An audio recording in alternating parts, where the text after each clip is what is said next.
সুপ্রিয় ছাত্রছাত্রীবৃন্দ,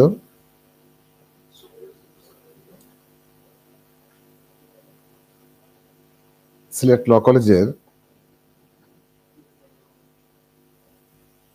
2019-20 সেশনের যারা পরীক্ষার্থী, আমি আশা করি তোমরা সবাই লাইভে অংশগ্রহণ করেছ। কিছু যান্ত্রিক ত্রুটির কারণে আমাদের একটু ব্রডকাস্টিং এর সমস্যা হচ্ছে। তারপর আমি শুরু করি। তোমরা জানো যে সিলেট ল কলেজ তথা সারা বাংলাদেশের 72টি ল কলেজে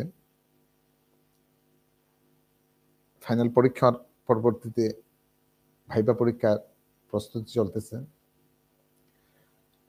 আমাদের ভাইবা পরীক্ষা ইতিপূর্বেও হয়েছে। দীর্ঘদিনের অভিজ্ঞতা থেকে আমার মনে হলো যে ভাইবায় তোমাদের পার্টিসিপেশনটা একটু ভালো হোক, এবং যারা এক্সটার্নাল বাইরে থেকে আসেন তাদের একটা প্রত্যাশা থাকে যে সিলেট ল কলেজ একটা ঐতিহ্যবাহী ল কলেজ, এবং এই কলেজের লেখাপড়ার মান, অবকাঠামোগত বিষয় খুবই ঈর্ষণীয়, এবং এইখানে প্রত্যেক এক্সটার্নালের একটা এক্সপেকটেশন থাকে যে এখানের ছেলেরা অনেক ভালো। সেই কারণেই আমার আজকে লাইভে আসা, যাতে করে তোমরা কোনো সময় কেউ বুঝতে না পারুক যে সিলেট ল কলেজের ছাত্রদের পারফরমেন্স খারাপ। ভাইবা পরীক্ষায় সর্বমোট 50 মার্ক।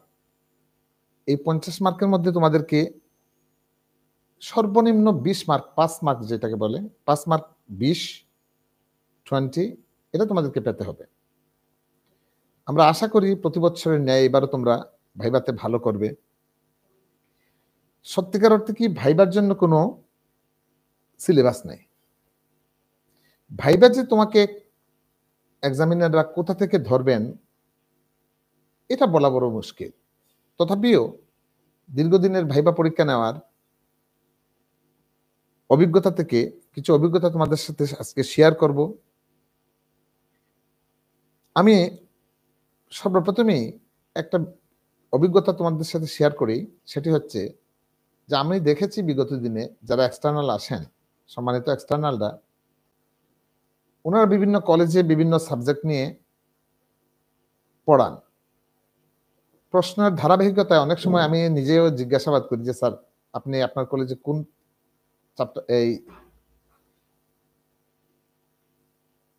কোন বিষয়ে পড়ান? দেখা যায় যে উনি যে সমস্ত প্রশ্ন করতেছেন আসলে ওই সাবজেক্টটাই ওনার ভালো লাগে এবং ওই বিষয়ে প্রশ্ন করতে উনি স্বাচ্ছন্দ্য বোধ করেন। সেই কারণে আমি আজকে একটা ওভারঅল রিভিউ তোমাদেরকে দিব, যেটা তোমাদের ভাইবার জন্য সহায়ক হবে। তোমরা ফার্স্ট ইয়ার এবং সেকেন্ড ইয়ার মিলে সর্বমোট 15টা সাবজেক্ট পড়েছ। এই মুহূর্তে এই 15টা সাবজেক্ট পুরা পড়ার তোমাদের পক্ষে সম্ভব না, যদিও তোমাদের একটা বেসিক কনসেপ্ট আছে প্রত্যেকটা সাবজেক্টের উপর। তথাপিও আমি যেটা বললাম যে প্রত্যেকটা সাবজেক্টের উপরই, বিশেষ করে যে সমস্ত সাবজেক্ট তোমরা এই এলএলবি পাস করার সাথে সাথেই তোমরা চলে যাবে পিপুলেজ পিরিয়ডে। পিপুলেজ পিরিয়ডটা করার পরেই তোমরা বার কাউন্সিলের পরীক্ষা দিয়ে আইনজীবী হয়ে যাবে। একজন আইনজীবী হিসাবে, তোমাদের নবীন আইনজীবী হিসাবে তোমাদের যে সব জিনিসগুলো জানা দরকার, বেসিক্যালি ওই সমস্ত কোর্ট রিলেটেড বিষয় নিয়ে প্রশ্ন বেশিরভাগ করা হয়। ভাইবার ক্ষেত্রে সবচেয়ে গুরুত্বপূর্ণ বিষয় যেটা, তোমাদের কন্ডাক্টটা, মোড অফ প্রেজেন্টেশনটা। একজন এক্সামিনার তোমাদেরকে কি প্রশ্ন করলেন, আর প্রশ্নের উত্তরে তোমরা কি আনসার দিতেছো, এবং ওই সময় তোমার প্রেজেন্টেশনটা কিরকম। তুমি যখন ভাইবার রুমে ঢুকতেছো, কিভাবে ঢুকতেছো, যখন বসে আছো কি পজিশনে তুমি বসছো, এবং যাওয়ার সময় তুমি কিভাবে যাচ্ছ, এই বিষয়গুলো এক্সামিনাররা মার্কিং করে। ড্রেস কোড বিষয়ে আমি ইতিপূর্বে তোমাদেরকে একটা বিজ্ঞপ্তির মাধ্যমে জানিয়ে দিয়েছি। নবীন যারা আইনজীবী শিক্ষানবিশ হিসাবে পিপলিস পিরিয়ড পার করবে তাদের ড্রেস কোড কি হবে। একটা জিনিস খেয়াল রাখবে যে ভাইভাতে অনেক সময় অনেকের প্রশ্ন কমন না পড়ে, এতে বিচলিত হওয়ার কিছু নেই। এক্সামিনার কিন্তু যখনই তুমি বারবার প্রশ্ন করার পর কিছু পারবে না, তখনও কিন্তু এক্সামিনার, তুমি হতাশ হয়ে যেতে পারো কিন্তু এক্সামিনার হতাশ নয়, কারণ তুমি অলরেডি একটা ধাপ পেরিয়ে আসছো এই ভাইভাতে।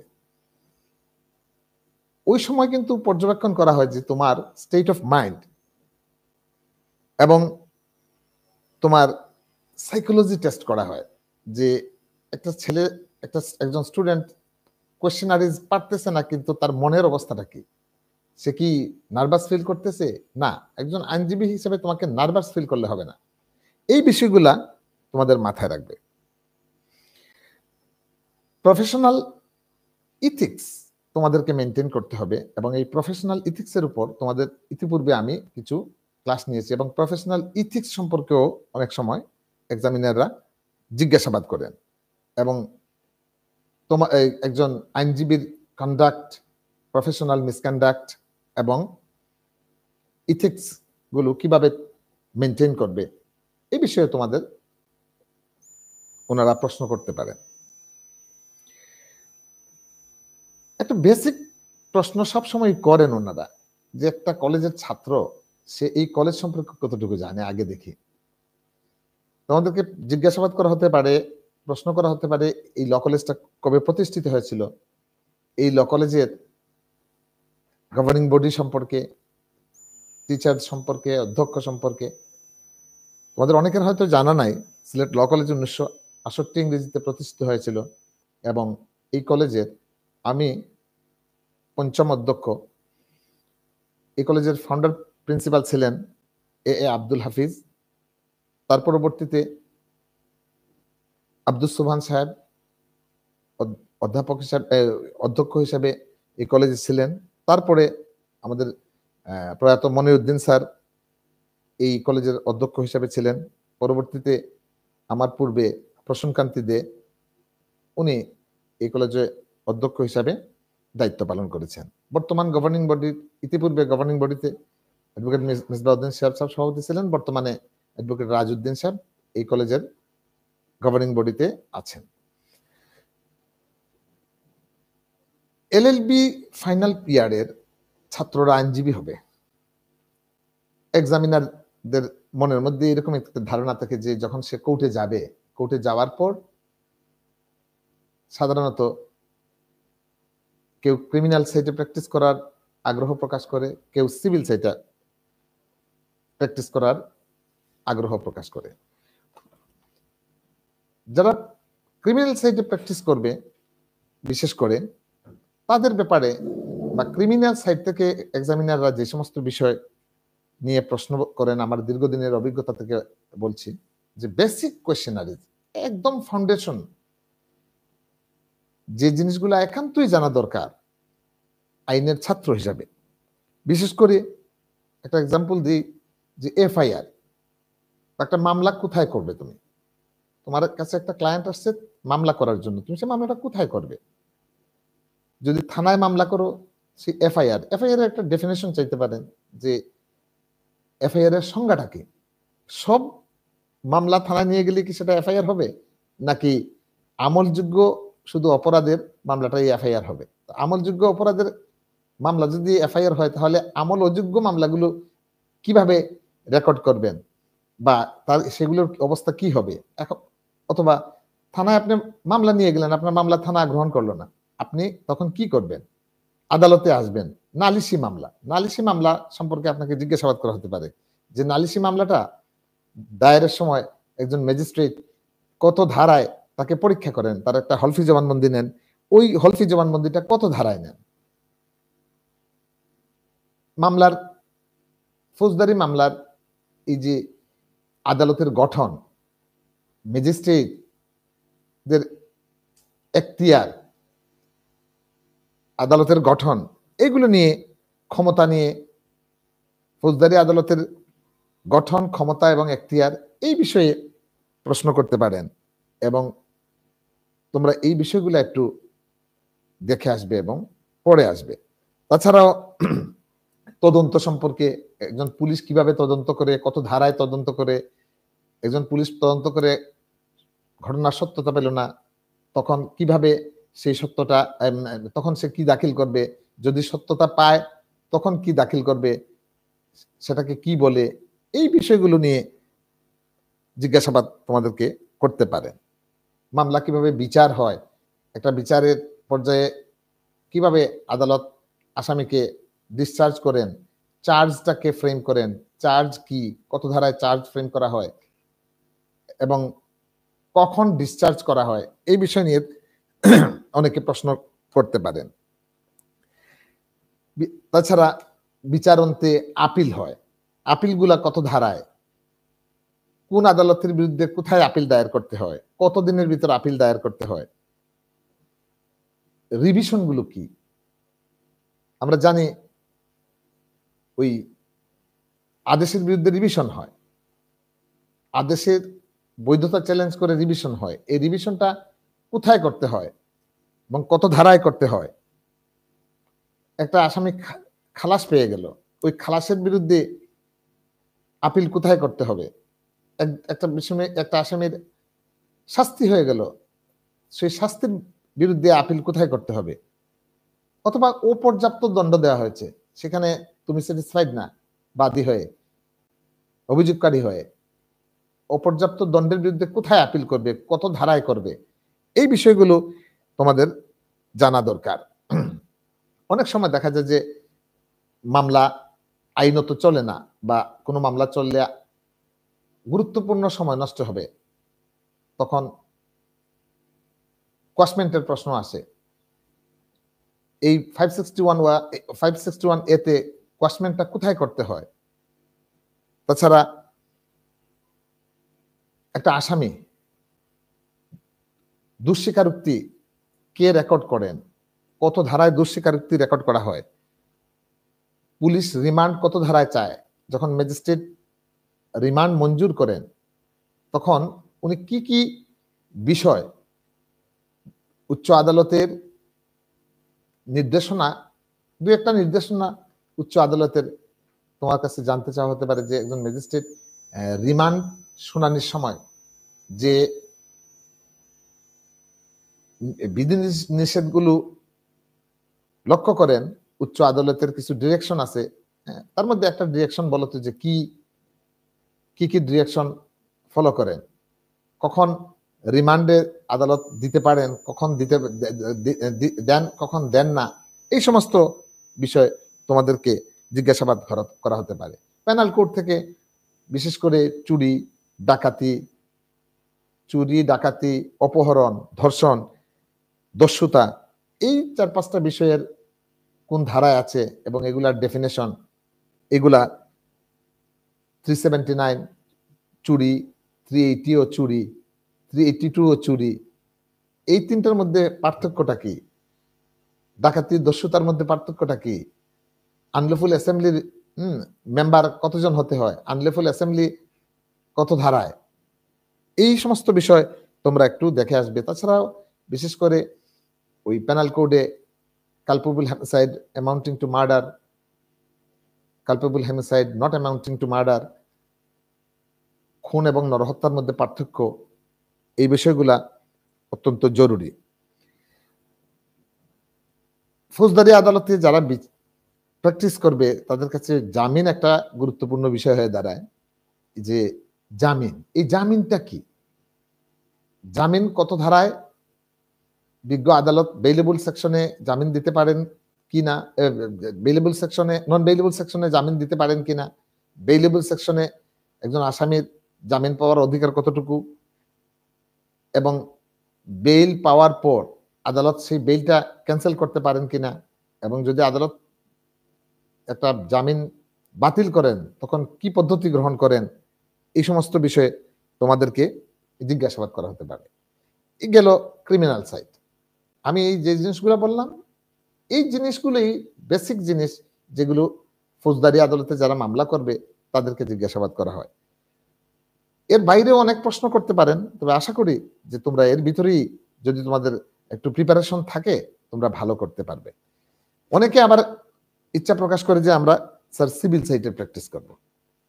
তখন সিভিল দেওয়ানি আদালতের গঠন, ক্ষমতা, এখতিয়ার, এই একজন একটা আদালতের স্থানীয় অধিক্ষেত্র, টেরিটোরিয়াল জুরিসডিকশন, আর্থিক অধিক্ষেত্র বা পিকিউনিয়ারি জুরিসডিকশন সম্পর্কে জিজ্ঞাসাবাদ করা হতে পারে। পারিবারিক আদালত নিয়ে অনেক প্রশ্ন অনেক সময় অনেক এক্সামিনার উত্থাপন করেন। একটা জিনিস আমি প্রায় সময় দেখেছি যে স্যাররা প্রশ্ন করেন একটা প্রবলেম দিয়ে, যে দেখো এই ঘটনাটা ঘটছে, হ্যাঁ, বা এই সমস্যাটা নিয়ে তোমার কাছে তোমার ক্লায়েন্ট আসছে, তুমি কোন আদালতে মামলা করবা? অপরাধের প্রকৃতি বিবেচনা এটা কি দেওয়ানি আদালতে তুমি মামলা করবা নাকি ফৌজদারি আদালতে মামলা করবা?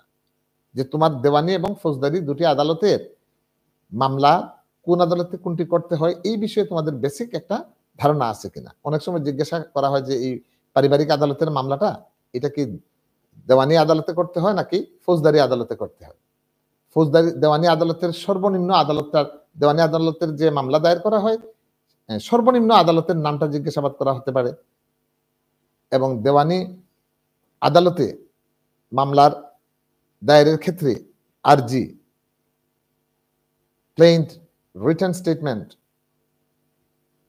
আরজির বিষয়বস্তু, আরজি খারিজ, এগুলো নিয়ে তোমাদেরকে জিজ্ঞাসাবাদ করা হতে পারে। এই বিষয়গুলো হলো বেসিক জিনিস যারা সিভিলে প্র্যাকটিস করবে। তাছাড়াও নিষেধাজ্ঞা একটা ইনজাংশন সম্পর্কে তোমাদেরকে জিজ্ঞাসাবাদ করা হতে পারে। পার্মানেন্ট ইনজাংশন কি, টেম্পোরারি ইনজাংশন কি, এড ইন্টারিম ইনজাংশন কি। আদালত অনেক সময় ইনজাংশন না দিয়ে স্ট্যাটাস কোটা দেন। এই স্ট্যাটাস কো এবং ইনজাংশনের মধ্যে পার্থক্যটা কি, কখন আদালত ইনজাংশন দেন, কখন আদালত এড ইন্টারিম ইনজাংশন দেন, কখন আদালত স্ট্যাটাস কো দেন, এই বিষয়গুলো তোমরা একটু পড়ে আসবে। তাছাড়াও রেস জুডিকেটা, রেস সাবজুডিস, দেওয়ানি আদালতের যে অ্যাপিল, রিভিশন, এই সমস্ত বিষয় নিয়ে তোমাদেরকে প্রশ্ন করা হতে পারে। এই ক্রিমিনাল এবং সিভিল সাইডে এই বিষয়গুলা তোমাদের একটু জানা দরকার এবং পড়া দরকার। কারণ এই বেসিক বিষয়গুলা যদি তোমরা বলতে পারো এক্সামিনার অনেক খুশি হন এবং বুঝতে পারেন যে না ছেলেরা স্টাডি করেছে। সাক্ষ্য আইন নিয়ে অনেক সময় জিজ্ঞাসাবাদ করেন যে সাক্ষ্যের যোগ্যতা কি, মৃত্যুকালীন ঘোষণাটা কি, বৈরী সাক্ষীগুলা কি, এই বিষয় এই সিম্পল ম্যাটারগুলা। অনেক কঠিন প্রশ্ন যে করেন এমনটি না, বেসিক জিনিসগুলো প্রত্যেকটা সাবজেক্টেরই যে সমস্ত এক্সামিনার থাকেন ওনাদের ওই সাবজেক্ট থেকে বেসিক প্রশ্নগুলো করেন যেটা জানা দরকার। অনেক সময় জিজ্ঞাসাবাদ করেন যে তামাদির যে একটা 30 দিনের ভিতরে আপিল করা দরকার, ওই ক্ষেত্রে আপিল করতে পারে নাই, এই আপিলটা কিভাবে, এই যে তামাদি হয়ে গেছে এই তামাদিটা কিভাবে খণ্ডন হবে, এটা কত ধারায় তামাদি আইনের, 5 ধারা অ্যাপ্লিকেবল, অ্যাপ্লিকেশনটা বেশি, এই কারণে এই প্রশ্নটা আমি প্রায় দেখি বিভিন্ন এক্সামিনাররা করে থাকেন। ল্যান্ড ল নিয়ে অনেক সময় প্রশ্ন করেন, সিকস্তি, পয়স্তি এগুলা কি, এলোভিয়ন ডিলুভিয়ন সম্পর্কে প্রশ্ন করেন, লাখেরাজ ভূমি সম্পর্কে প্রশ্ন করেন, বন্ধক, খাইখালাসি বন্ধক এগুলা নিয়ে প্রশ্ন করেন। স্টেট অ্যাকুইজিশন এবং টেনেন্সি অ্যাক্ট, এটা একটা গুরুত্বপূর্ণ বিষয়, এইটার উপরে তোমাদের প্রশ্ন করা হতে পারে। আমি আশা করি এগুলো তোমাদের পড়ার বিষয়, একটু রিভিউ করে আসলেই তোমরা ভাইবাতে ভালো করবে। অনেক সময় জিজ্ঞাসাবাদ করা হয় তোমার নাম কি, যখন দেখা যায় যে হিন্দু নেম, তাকে হিন্দু আইন থেকে প্রশ্ন করা শুরু করে দেন। হিন্দু আইনের বিবাহ, কত ধরনের বিবাহ আছে, উৎসটা কি, হিন্দু বিবাহ রেজিস্ট্রেশন করা বাধ্যতামূলক কিনা, এবং হিন্দু আইনে যে স্ত্রীধন, নারীধন, সপিণ্ড, দেবোত্তর সম্পত্তি, সেবায়িত, দায়ভাগ এবং মিথক্ষরা, যে দুই আইনে সম্পত্তি বন্টন হয় হিন্দু হিন্দুদের, এই বেসিক বিষয়গুলো তোমরা একটু দেখে আসবে এবং পড়ে আসবে। আমি আশা করি যে তোমাদের এই যে সমস্ত বিষয় নিয়ে আমি আলোচনা করতেছি, প্রত্যেকটা বিষয় তোমাদের আগেরই পড়া আছে, আবার নতুন করে একটু দেখে আসবে। আর অনেক সময় দেখা যায় যে জিজ্ঞেস করা হয়েছে তোমার নাম কি, সে মুসলিম নেই, ও তাকে মুসলিম আইন থেকে প্রশ্ন করা শুরু করে দিয়েছেন। যে মুসলিম আইনে বিশেষ করে তোমরা একটা জিনিস দেখবা, বিবাহ নিয়ে, তালাক নিয়ে, দেনমোহর, ভরণ পোষণ, দান, ওয়াসিয়াত, এই সমস্ত বিষয়, কারণ এটা আমাদের প্রত্যেক জীবনে প্রতিনিয়ত দরকার। ডিভোর্স, একজন আইনের ছাত্র হিসেবে ডিভোর্স কিভাবে আইনত কার্যকর হয়, হ্যাঁ, একটা বিবাহের ক্ষেত্রে দেনমোহর, ভরণ পোষণ, এগুলো তো প্রতিনিয়ত এগুলা নিয়ে জটিলতা আছে আমাদের সামাজিক জীবনে, বাস্তব জীবনে। এই জিনিসগুলো তোমরা একটু দেখে আসবে। আমরা অনেক সময় সাংবিধানিক আইনের উপর অনেক স্যাররা প্রশ্ন করেন, জরুরি অবস্থা, জরুরি অবস্থার বিধানটা কি, সুপ্রিম কোর্টের অবকাঠামো, সুপ্রিম কোর্টের কাঠামো, গঠন প্রণালী, যুক্তরাষ্ট্রের কংগ্রেসের এই গঠন, ক্ষমতা, কার্যাবলী, একজন আমেরিকার প্রেসিডেন্ট কিভাবে নির্বাচিত হন, এবং ওই যুক্তরাজ্যের যে সংবিধান, যুক্তরাষ্ট্রের সংবিধান নিয়ে অনেক সময় প্রশ্ন করেন, এবং ব্রিটিশ সংবিধানের মূল বৈশিষ্ট্যগুলো কি, এগুলো অনেক সময় আমি এই প্রশ্নগুলো আমি প্রায় সময় দেখি এক্সামিনাররা প্রায় বছরই এগুলা রিপিট করেন। আমি সত্যিকার অর্থে যে এই প্রশ্নগুলাই যে তোমাদেরকে করা হবে এমনটি বলছি না।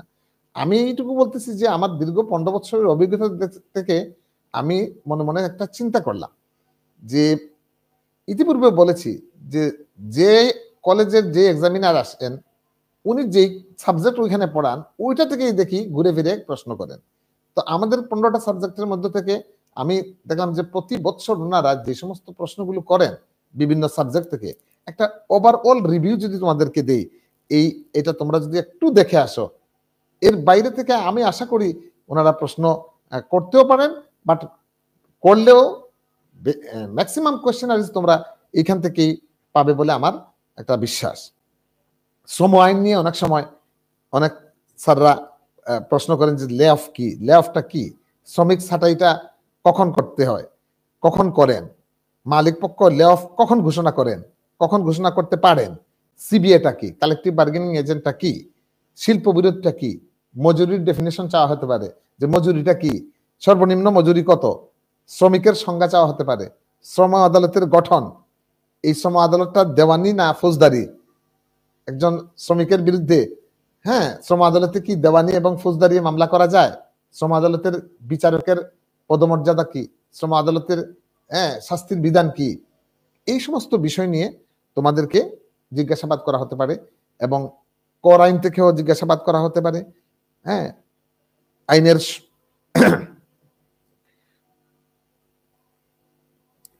প্রত্যক্ষ কর, পরোক্ষ কর, প্রায় সময় দেখি আয়ের খাত, রাজস্ব নীতি, এগুলা নিয়ে প্রশ্ন করেন। আইন বিজ্ঞান থেকেও প্রতি বছর প্রশ্ন করেন। আইনের সংজ্ঞা জানতে চাওয়া হয়, অনেকে ভালো করে আইনের সংজ্ঞা রাখতে পারে না, আইনের সংজ্ঞা চাওয়া হতে পারে, বিভিন্ন প্রকারের আইন সম্পর্কে তোমাদেরকে জিজ্ঞাসাবাদ করা হতে পারে, আইনের উৎস, মূল আইন এবং পদ্ধতিগত আইনের একটা প্রশ্ন প্রতি বছর করেন। মূল আইনটা কি এবং পদ্ধতিগত আইনগুলো কি, এটার একটা উদাহরণ নিয়ে আমি যদি প্রত্যেকটা বিষয় নিয়ে বিশদ আলোচনা করি, এগুলো প্রত্যেকটা জিনিসই যেগুলো বলে দিতেছি তোমরা বইটা একটু দেখলেই তোমরা এগুলা পাবা। আর আমি যদি এগুলা নিয়ে প্রত্যেকটা বিষয় নিয়ে আলোচনা করি তাহলে কয়েক ঘন্টা সময় চলে যাবে তোমাদের মূল্যবান, তোমরা সময় নষ্ট হয়ে যাবে। আমি বেশিক্ষণ তোমাদেরকে এই যে টিপসটা দিতেছি, হ্যাঁ, এটা নিয়ে তোমরা একটু চিন্তা ভাবনা করবে, আইন বিজ্ঞান নিয়ে চিন্তা ভাবনা করবে, চুক্তি নিয়ে চিন্তা ভাবনা করবে, চুক্তি, নাবালকের চুক্তি, একটা চুক্তির কিভাবে হয়, চুক্তির মূল উপাদানগুলো কি, কে চুক্তি করতে পারে, নাবালকের চুক্তির ফলাফল কি, এবং একটা জিনিস মনে রাখবে যে চুক্তি আইনের অনেকগুলো ঐতিহাসিক মামলা আছে, ওই মামলা থেকে তোমাদেরকে জিজ্ঞাসাবাদ করা হতে পারে, টর্ট আইন থেকে তোমাদেরকে জিজ্ঞাসাবাদ করা হতে পারে, রায়ল্যান্ড ভার্সাস ফ্লেচার বিধি, হ্যাঁ, টর্ট আইনে মূল উদ্দেশ্য কি, টর্টটা কি, এবং টর্ট আইন আমাদের দেশে অ্যাপ্লিকেবল কিনা। তাছাড়া এই কোম্পানি আইন থেকেও সলমান ভার্সাস সলেমানের একটা কোয়েশ্চেনারিজ প্রায় বছর ওনারা করেন, হ্যাঁ, কোম্পানি আইন থেকে। তাছাড়া সম্পত্তি হস্তান্তর আইন এবং বুদ্ধিবৃত্তি আইন থেকে অনেক প্রশ্ন করা হতে পারে। আমার দৃঢ় বিশ্বাস যে তোমরা যে সমস্ত বিষয় আমি তোমরা কি শুনতে পাচ্ছ আমার কথা? কয়েকজন কমেন্ট করেছে যে বক্তব্য শোনা যাচ্ছে না। যদি শোনা না যায় তাহলে আমি একটু রিপিট করব কিছু বিষয়। তোমরা একটু কমেন্ট করে বলো তো যে শোনা যাচ্ছে কিনা। দেখেন তো শোনা যাচ্ছে কিনা। Thank you. আমি তাহলে আবার বলি তোমাদেরকে যে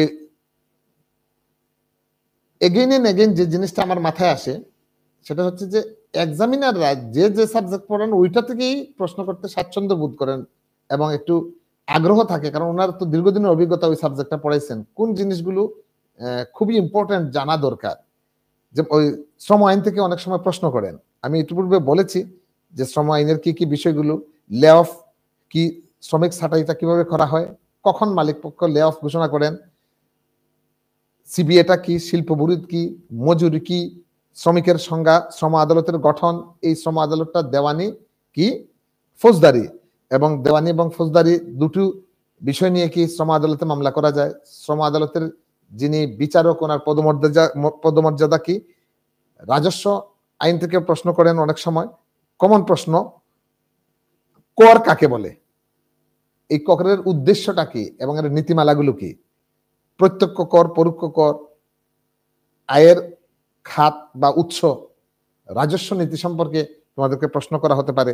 আইন বিজ্ঞান থেকে তোমাদেরকে আইনের সংজ্ঞা, বিভিন্ন প্রকারের আইনের উৎস, বিভিন্ন প্রকারের আইন সম্পর্কে, প্রথা সম্পর্কে, মূল আইন এবং পদ্ধতিগত আইন সম্পর্কে তোমাদেরকে প্রশ্ন করা হতে পারে। এবং মালিকানা এবং দখল, এই দুটো বিষয়ে তোমাদেরকে একটু গাইডলাইন দিচ্ছি যে এই বিষয়গুলো তোমরা পড়াশোনা করে আসবে। চুক্তি আইনের বিভিন্ন ঐতিহাসিক মামলা আছে, মোহরি বিবি বনাম ধর্মদাস মামলার নীতিগুলো কি, চুক্তি আইনে একজন নাবালকের চুক্তি, হ্যাঁ, কখন বৈধ কিনা, নাবালকের চুক্তির নীতিমালা, অফার অ্যাকসেপ্টেন্স, হ্যাঁ, এই সমস্ত বিষয়গুলো তোমরা একটু দেখে আসবা। তাছাড়া চুক্তি আইন শুধু না, টর্ট আইনেও অনেক বিখ্যাত মামলা আছে। এই মামলাগুলা বিশেষ করে টর্ট আইনে রায়ল্যান্ড ভার্সাস ফ্লেচার বিধি, এটা একটু দেখে আসবে প্রায় সময় তোমাদের অনেক এক্সামিনার। এবং কোম্পানি আইনে বিশেষ করে যখন এই মামলার প্রশ্ন আছে যে স্যার অনেক সময় বলেন যে স্যাররা যে দু একটা মামলা দেখি ধরি এরা পড়ছে কিনা, হ্যাঁ, কোম্পানি আইনের কয়েকটা ফিশার ভার্সেস কোম্পানি আইনে এবং চুক্তি আইনে কয়েকটা মামলা আছে। কোম্পানি আইনে একটা মামলা Salomon versus Salomon, Fisher versus Bell company আইনে, সরি এই কন্ট্রাক্ট আইনে। এই মামলাগুলা যে কয়টা মামলার কথা বললাম একটু পরে আসবে, এইখান থেকে তোমাদের প্রশ্ন করা হতে পারে। সম্পত্তি হস্তান্তর আইনে সম্পত্তির সংজ্ঞা, হ্যাঁ, এবং সম্পত্তি হস্তান্তর আইন আইন আইন কত সালে আইন, এই বিষয় নিয়ে তোমাদেরকে প্রশ্ন করা হতে পারে। অত্যন্ত বেসিক প্রশ্ন তোমাদেরকে করা হবে। বুদ্ধিভিত্তিক আইনের সংজ্ঞা চাওয়া হতে পারে, যে বুদ্ধিভিত্তিক আইনটা কি, একটা এক্সাম্পল চাওয়া হতে পারে। প্রায় বছর এমন কোন বছর নাই আমি যে দেখি না যে বুদ্ধিভিত্তিক সম্পত্তি সম্পর্কে, হ্যাঁ, কারণ ইন্টেলেকচুয়াল প্রপার্টি অ্যাক্ট নিয়ে অনেক সময় প্রশ্ন করা হয়ে থাকে। তো ওভারঅল আরো অন্যান্য যে সমস্ত সাবজেক্ট আছে, কারণ আমাদের তো 15টা সাবজেক্ট পড়া হয়েছে, আমি আশা করি যে এই 15টা সাবজেক্ট থেকেই যে সমস্ত সাবজেক্ট থেকে স্যাররা কোয়েশ্চেনারিজ করেন ওইগুলোর উপরেই আমি একটা তোমাদেরকে গাইডলাইন দিলাম, তোমরা একটু পড়াশোনা করে আসবে। এবং সর্বশেষে মুড কোড ট্রায়ালটা ব্যাপারে ড্রেস কোড মেনটেন করবে। ড্রেস কোড ছাড়া কোনো ছাত্র আসবে অটোমেটিক তাদের যে সমস্ত ছাত্রছাত্রী অনেকে ধন্যবাদ জ্ঞাপন করতেছে, আসলে আমাদের এখানে একটু সিস্টেম হওয়ার কারণে অনেকের করতে পারতেছি না আমি, হ্যাঁ, তারপরও যারা লাইভে অংশগ্রহণ করেছে, তাসরিফ জুনেদ অসংখ্য ধন্যবাদ। Tasrid Monalisa Talukdar, thank you Monalisa. Shamin Sultana, thank you. Fatema Jahan, thank you for joining. Imran Ahmed, thank you Imran. Shahnaz Khuku Chowdhury, thank you. Muktadir Shoaib, thank you for joining. Monalisa Talukdar, MJK Shahjahan, MJK Shahjahan, Shahana Ahmed, Masuma Islam,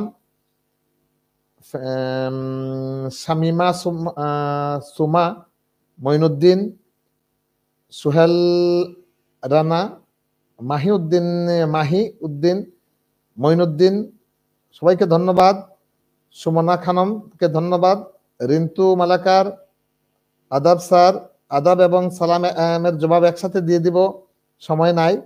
Muktadir Shoaib, Mohammad Kayes Shah, Masuma Islam, Suman Chandra Chanda, Mandira Barua, Kamrul, Manik Pal, Nizamuddin, Mahbubur Rahman, S M Babul মিয়া, রিন্টু মালাকার, মাহিউদ্দিন মাহি, ধন্যবাদ সবাইকে। শামিমা সোমা, ধন্যবাদ। কৌশিক তালুকদার, ধন্যবাদ, অশেষ ধন্যবাদ। সৈকত পাড়িয়া, আদাব। এনামুল হক চৌধুরী, ধন্যবাদ। সৈকা পাড়িয়া, তানবীর আহমেদ, শাহান আহমেদ, শারমিন সুলতানা, মাহবুবুর রহমান, ধন্যবাদ সবাইকে। মোহাম্মদ কয়েস শাহ, মাসুমা ইসলাম, মুক্তাদির শোয়েব, কৌশিক তালুকদার, সৈকত প্রিয়া, এগুলা মতিউর রহমান, তপু দত্ত, মোহাম্মদ কয়েস শাহ মিসবাহুজ্জামান, সৈকত প্রিয়া, মৃদুল সেন, মাহাদি হাসান জুয়েল, এনামুল হক চৌধুরী, মোহাম্মদ মুশাররফ হোসেন চৌধুরী, তানবীর আহমেদ, মোহাম্মদ কয়েস শাহ, মিতু দাস, আনুষা দাসগুপ্ত, সুমনা খানম, মন্দিরা বড়ুয়া, মাহবুবুর রহমান, তানবীর আহমদ, মাহবুবুর রহমান,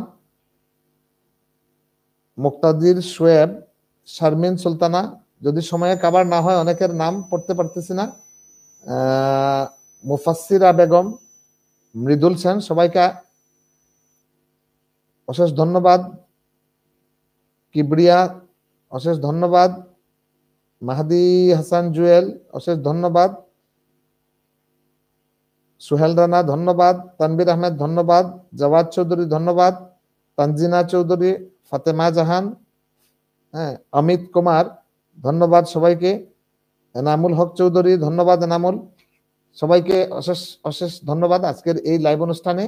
আর এই লাইভ অনুষ্ঠানটা তোমরা রিভিউ করে যে সমস্ত টপিক নিয়ে আমি আলোচনা করেছি, যেখানে তোমাদের কনফিউশন আছে, তোমরা একটু বই দেখে নিবা।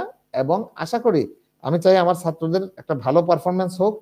এক্সটার্নালরা সারা বাংলাদেশের বিভিন্ন কলেজে যান, ওনারা সিলেট ল কলেজে এসে একটু ভিন্নতা দেখুক, এটাই আমার সার্থকতা। তোমাদের ভালো পারফরমেন্স আমাকে আরো অনুপ্রাণিত করবে ভবিষ্যতে তোমাদেরকে গাইডলাইন দেওয়ার জন্য।